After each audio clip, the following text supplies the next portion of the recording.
Moi, je parle de la lettre circulaire numéro 12439 du 15 septembre, où le ministère de la Santé s'est adressé aux médecins-chefs de région qui dépendent de lui, qui le représentent dans les différentes régions, et aux médecins-chefs de district, pour leur demander de porter assistance en réalité les enseignants et les élèves, s'ils le désirent, à se faire vacciner. C'est juste cela. Donc cette lettre circulaire ne dit, il n'y a aucune ligne où on a noté une obligation. La vaccination n'est pas une obligation au Sénégal.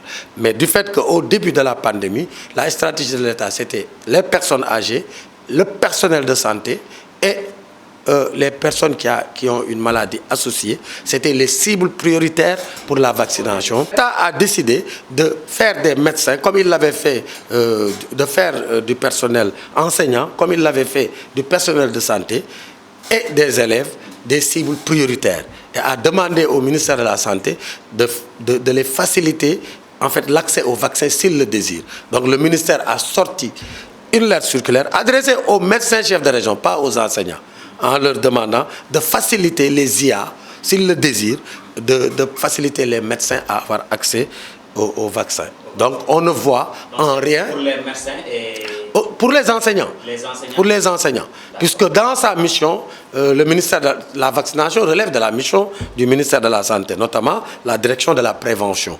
Donc chaque fois, des cibles sont désignées et que les différentes structures qui représentent le ministère de la Santé doivent tout faire pour faciliter à ces cibles l'accès au vaccin. Tous les segments, tous les acteurs du système de santé quand même sont en première ligne dans la lutte contre la pandémie parce que le Sénégal est en guerre.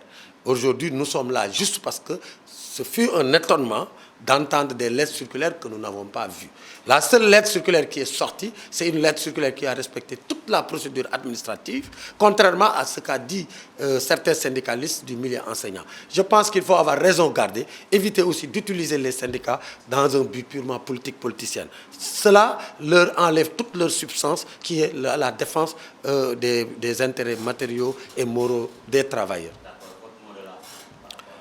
Oui, je lance juste un appel parce que je pense que même au niveau de l'enseignement supérieur, c'est idem. Des postes de vaccination avancés seront mis en place à l'université Cheikh Anta Diop pour effectivement permettre aux étudiants d'avoir accès, s'ils le désirent, au vaccin. Je vous rappelle, lorsqu'il s'est agi des cartes d'identité numériques, beaucoup de ministères ont bénéficié de la part du ministère de l'Intérieur que des postes avancés ont été mis au ministère de la Santé pour éviter que le personnel médical se déplace. Même lors des permis de conduire aussi, des postes avancés ont été mis en place.